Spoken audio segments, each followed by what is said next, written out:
우리 갑시다. 하나님의 자녀와 마귀의 자녀. 하나님의 자녀와 마귀의 자녀. 하나님의 자녀와 마귀의 자녀. 우리 흔히 편이라는 말 써요. 편. 너 우리 편이야, 니네 편이야, 자기 편이야, 어느 편이야? 편. 적의 편이냐, 아군 편이냐? 편. 편이란 말을 많이 씁니다. 이쪽 편, 저쪽 편. 그렇죠? 자, 이건 뭘 말합니까? 소속을 말하고죠. 소속. 어디 소속이냐라는 얘기입니다. 오늘 마귀의 자녀, 하나님의 자녀와 마귀의 자녀라는 것도 소속의 의미를 말하고 있죠. 그래서 오늘 12절 말씀도 보니까 가인같이 하지 말라. 그는 악한 자에게 속하여. 악한 자에게 속하여. 소속이 어디였다는 얘기죠? 악한 자의 소속이었다라는 얘기입니다. 우리의 소속은 어디예요? 하나님의 자녀의 소속. 왜요? 우리는 예수 그리스도의 보혈의 공로로, 우리의 능력이 아닌 하나님의 공로로 하나님의 자녀가 되었다. 하나님의 자녀가 됐다는 얘기는 소속이 마귀의 자녀에서 하나님의 자녀로 신분과 소속이 바뀌었다는 얘기입니다. 여러분 겉으로 볼 때는 신분과 소속이 바뀌었는지를 알 수가 없죠. 신분과 소속이 바뀌었음을 알도록 하는 다양한 그런 조치, 장치들이 있죠. 내가 군인이야, 소속이 군인이다. 그러면 어때요? 일단 머리를 짧게 치고 그 다음에 어때요? 군복을 입으면 저 사람이 군인인가 보다 라고 이해할 수가 있죠. 머리를 짧게 치고 이제 경찰 제복을 입으면 저 양반이 경찰인가 보다 라고 우리가 소속을 알 수가 있죠. 이처럼 우리는 제복, 의복을, 옷을 통하여서 우리는 그 사람의 신분을 어느 정도 소속을 알 수가 있는 경우가 있죠. 그런데 마귀의 자녀와 하나님의 자녀는 하나님의 자녀의 옷, 마귀의 자녀의 옷이라는 것이 따로 있지 않죠. 물론 너희는 옛사람을 벗어버리고 새사람을 입었으니 라고 입는다라는 표현을 합니다. 그럴 때 거기서 새사람을 입었으니 라는 것은 신분적으로 우리는 그리스도 안에서 새로운 피조물이 되었다라는 얘기 아니겠어요? 고린도후서 5장의 말씀처럼 그런즉 누구든지 그리스도 안에 있으면 새로운 피조물이라. 이전 것은 지나갔으니 새 것이 되었도다. 우리는 옛사람을 벗어버리고 새사람을 입었으니, 새사람이 되었으니 라는 표현들도 많이 있죠. 예수를 믿는 순간 우리의 소속과 신분은 마귀에 속했던 자가 하나님의 소속, 하나님의 자녀라는 신분으로 하나님의 소속으로 바뀌게 됩니다. 자, 사도 요한은 계속적으로 1절부터 3절까지는 뭐예요? 하나님의 자녀가 된 이런 사람들은 영원한 천국에서 주님과 그 영원히 주님의 모습처럼 변화될 것을 소망하면서 이 땅에서는 어떻게 살아라? 이 땅에서는 인내하면서 고난 중에서도 주님을 바라보면서 살아가야 된다라는 그런 내용을 1절부터 3절까지 그러면서 거룩함, 성결함에 대해서 말씀하고 있었어요. 자, 그런데 4절부터 죄를 짓는 자마다 불법을 행하나니 죄는 불법이라 라고 했어요. 불법. 자, 이 죄라는 것은 뭐라고 그랬어요? 죄라는 것은 관역에서 벗어나는 것이 죄라고 그랬죠. 관역. 죄라는 말은 하마르티아라는 말이에요. 하마르티아. 하마르티아라는 말은 말티스 플러스 부정접두어 A 알파가 이렇게 이제 강기식이라고 해가지고 거기다가 하라고 발음이 되는데 이게 두 개 합쳐지면 우리로 말하면 이제 히브리어로 말하면 로가 되겠고 영어로 말하면 not 또는 no 이런 것이 되거든요. 이런 어떤 두 개가 합쳐진 합성어인데요. 사마르티아라는 말은 한번에 말하면 그 말씀이라는 관역에서 벗어나는 것이 죄다. 그러니까 불법이라는 것도 마찬가지죠. 불법이라는 것도 역시 그런 개념이에요. 불법이라는 것도 그 율법이라는 그런 단어와 아까 말씀했던 하마르티아의 그 맨 앞에 있었던 그 알파가 이게 발음 기호가 강하게 되면 하로 되거든요. 아가 하 이렇게 되는데 그런 의미로서 이제 불법도 율법에서 벗어나는 것이 결국 불법이 되는데요. 그래서 죄를 짓는 자마다 불법을 행하나니 죄는 불법이니라. 그러니까 기준에서 벗어나는 것이 불법이라는 얘기입니다. 그래서 죄는 하나님이라는 어떤 하나님의 말씀이라는 관역에서 벗어나는 모든 생각과 말과 행동이 죄인데요. 그래서 죄를 짓는 자마다, 이 말은 뭐 예외가 없다는 얘기죠. 불법을 행하다. 그러니까 이 법이 딱 있는데 결국 법을 벗어나는 것, 죄를 짓는 것이나 불법을 행하는 것이나 같은 개념이죠. 그래서 죄는 그래서 불법이다라고 말씀하고 있고요. 우리가 죄를 없애려고 그가 우리 죄를 없애려고 나타나신 것을 너희가 안 하니 그에게는 죄가 없느니라. 여러분, 오늘 우리 5절을 통해서 몇 가지를 묵상할 수 있는데요. 자, 죄라는 것은 우리 인간 스스로 해결할 수가 없다는 겁니다. 자주 말씀드리지만 인간은 권세로도 능력으로도 재물로도 해결할 수 없는 두 가지 문제가 항상 봉착해 있다라고 그랬어요. 첫 번째 문제는 죄의 문제, 두 번째 문제는 죽음의 문제라고 그랬죠. 그러니까 인간은 그 어떤 인간도 죄와 죽음의 문제를 해결할 자가 없어요. 그래서 죄와 죽음의 문제를 해결할 자를 구세주, 구원자라고 얘기하거든요. 그러면 이 땅에 있는 그 어떤 자가 죄의 문제, 죽음의 문제를 해결할 수 있겠어요? 다양한 종교의 지도자들이 이 두 가지 문제를 해결하겠다라고 말하는 사람들은 아무도 없습니다. 오직 예수님만이 이 땅에 오셔서 내가 곧 길이요 진리요 생명이다. 내가 그 죄 문제 해결했다. 뭘로? 내 피로 해결했다라고 주님이 말씀하셨죠. 그러니까 이 땅에 있는 어떤 그 피조물도 구원자가 될 수 없는 겁니다. 왜냐하면 구원이라는 것은 가장 근본적으로 죄와 사망으로부터 건진받는 것이 구원인데, 여러분 그 누가 그 죄의 문제, 죽음의 문제 소리를 건져냈어요? 그러니까 구원자가 없는 겁니다. 그런데 많은 이단 사이비들은 어때요? 그 교주들이 마치 구원자인 것처럼 그렇게 얘기를 하고 있지만 그들도 한낱 죄인에 불과합니다. 그들도 구원받아야 될 죄인에 불과한 거예요. 그러니까 인간은 결코 죄인인 인간은 결코 구원자가 될 수 없는 것이죠. 따라서 5절에서 그가 우리의 죄를 없애려고 나타내신 것은 그것을 너희가 안 하니 그에게는 죄가 없느니라. 예수님에게는 죄가 없다. 죄가 없다는 얘기는 그가 인간이 아니라는 얘기죠. 왜냐하면 모든 사람은 죄를 범하였으며 하나님의 영광에 이르지 못하더니, 로마서 3장에 모든 사람이 죄를 범했다는 얘기는 뭐예요? 그 예외도 없이, 그 누구도 예외 없이 다 죄 가운데 있다는 얘기입니다. 다 하나님 말씀에 벗어나 있다는 얘기죠. 왜요? 우리 모두가 다 아담의 후손이기 때문에 아담이 에덴 동산에서 하나님의 말씀, 즉 법을 어기는 죄가 들어오는 순간부터 아담을 통해 태어난 모든 인류는 그 죄의 씨앗을 다 가지고 태어나게 된다는 얘기입니다. 여러분 감자를 심으면 감자가 나잖아요. 오이 씨를 심으면 오이가 나는 겁니다. 이처럼 뭐 씨가 무엇이냐에 따라서 열매가 맺혀진죠. 수박 씨를 심었는데 호박이 열렸어? 그럴 수가 없는 거죠. 수박 씨를 심으면 반드시 수박이 나게 돼 있습니다. 이게 자연의 법칙이죠. 마찬가지로 아담 이후에 이 땅에 있는 모든 인류는 아담의 씨앗을 가지고 다 이렇게 태어났기 때문에 모든 인류는 다 죄가 있는 거죠. 따라서 인간은 그 누구도 그래서 구원자가 될 수 없어요. 그렇지만 예수님은 하나님이 인간의 모습을 입고 이 땅에 오신 분이기 때문에 그가 우리 죄를 없애려고 나타나신 것을 너희가 안 하니 그에게는 죄가 없느니라. 그러니까 예수님은 죄가 없다라는 얘기입니다. 그리고 우리 죄를 없애려고 예수님이 이 땅에 오셨다는 얘기죠. 여러분 이 말을 믿지 않는 사람들이 얘기해 보세요. 예수님이 당신의 죄 문제 해결하려고 이 땅에 오셨어. 그럼 뭐라고 얘기해요? 뭔 소리야, 나는 죄 지은 거 없어. 이렇게 말하는 사람 많잖아요. 내가 무슨 죄를 졌는데, 나는 법 없이도 살 사람이야. 이런 사람 많거든요.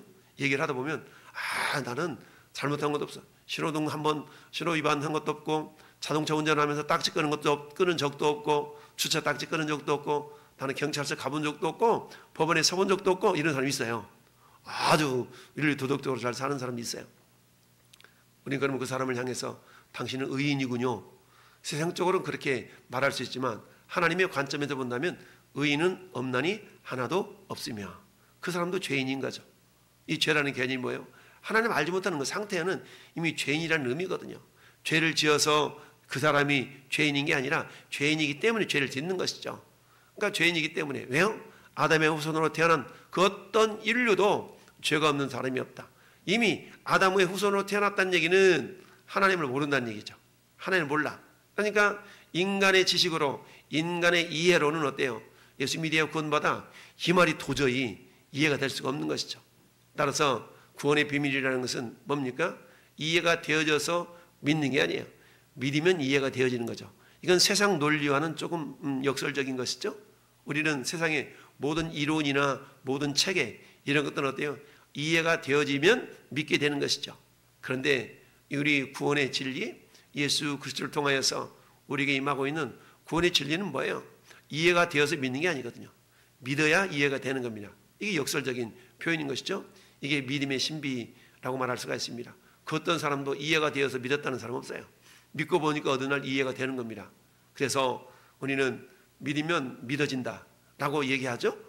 그래서 믿으면 믿어진다. 여러분 처음부터 나 안 믿어져 당연하죠. 그동안에 죄로 말미암아서 사단이 그 마음을 그 영혼을 붙들고 있는데 믿어질 리가 없죠. 그러나 어때요? 예수를 믿는 순간 그때부터 믿는 순간 성령이 역사하니까 여러분 안 믿었는데 성령이 역사하죠. 믿어야 성령이 역사하니까 믿는 순간 성령님이 역사하셔서 그 가운데 있었던 여러 가지 불신과 의심과 이런 것들을 하나하나 변화시켜 나가게 돼 있어요. 그래서 5절 말씀에 그가 우리 죄를 없애려고 나타나신 것을 너희가 아나니 그에게는 죄가 없느니라. 아멘. 그 죄를 이사야 53장 6절에 담당의 은혜, 담당의 은혜.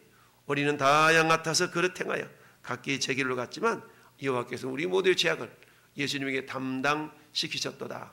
예수님 우리 죄를 다 담당하셔서 십자가에 설리셨던 보혈로 다 이루었다.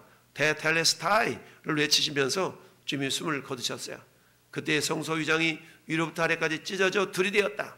이제는 누구든지 대제사장이 아니라 누구든지 예수의 피를 힘입어 지성소에 들어갈 담대함, 담력을 얻을 수가 있다라는 얘기죠.